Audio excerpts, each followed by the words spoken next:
ఈ రోజే డౌన్లోడ్ చేయండి. మీ ఫేవరెట్ షోస్ చూడండి. అసలు ఇదంతా మా పిన్ని వల్లే వచ్చింది. ఏదో పాత తీపి జ్ఞాపకాలు నెవరు వేసుకుందా ఉంది. మీ అమ్మని ఆ టైంలో ఎలా చంపాను, మీ నాన్నని ఎలా నమ్మించాను అని చెప్తుంటే అది కాస్త మా బావ వినేశాడు. ఉగ్ర రూపం దాల్చి ఇలా నా గొంతు పట్టుకున్నారు.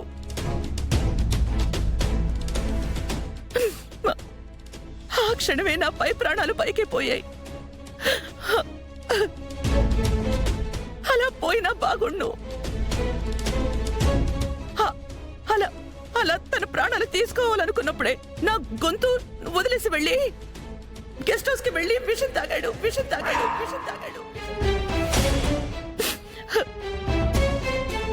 ఇక నుంచి ప్రతి క్షణం ఆయన నన్ను ద్వేషిస్తూనే ఉంటారేమో భూమి. కానీ నేను మాత్రం ఆయన్ని ప్రేమిస్తూనే ఉంటాను.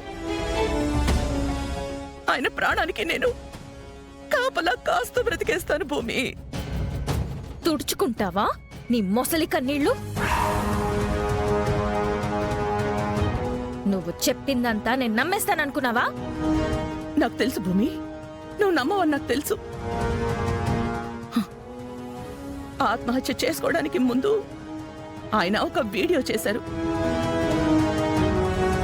అది చూడు. అప్పటికి కూడా నీకు నమ్మకం లేకపోతే వెళ్ళి డైరెక్ట్ గా బావని అడుగు. ఇక నుండి నాకు బావే సుమా.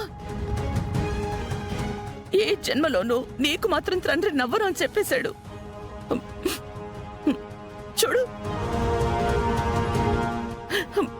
చూడు.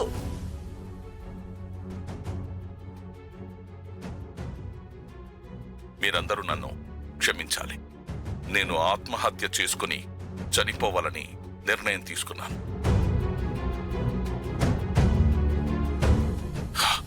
ఎందుకు చనిపోతున్నానో తెలుసా? అపూర్వ అనే ఒక దుర్మార్గురాల్ని కళ్ళు మూసుకొని ఇన్ని ఏళ్లు నమ్మినందుకు. నా భార్య అవ్వడానికి, నా భార్య ఆస్తిపాస్తులు అనుభవించడానికి అపూర్వ నా ప్రాణమైన శోభాచంద్రను చంపేసింది. అది తెలుసుకోకుండా నేను గుడ్డిగా తననే భార్యగా చేసుకున్నాను.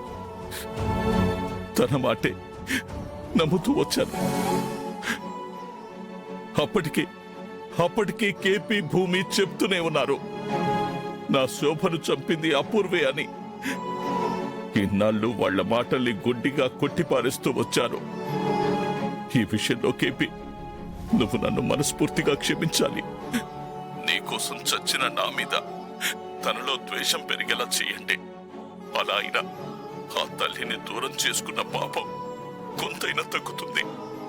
అలాంటి కూతురు ఇక ఎప్పటికీ నాలాంటి కళ్ళు మూసుకుపోయి అపూర్వ లాంటి రాక్షసి చేతిలో మోసపోయిన వాడికి అస్సలు పుట్టకూడదు. మా మధ్య దూరం అలాగే ఉండాలి. అపూర్వ లాంటి దుర్మార్గురాలిని ఇన్ని రోజులు నమ్మినందుకు పశ్చాత్తాపంతో నేను చచ్చిపోతున్నాను. కాదు, పశ్చాత్తాపం కాదు. అలాంటి దాన్ని నమ్మినందుకు నాకు నేనే వేసుకుంటున్న శిక్ష ఇది.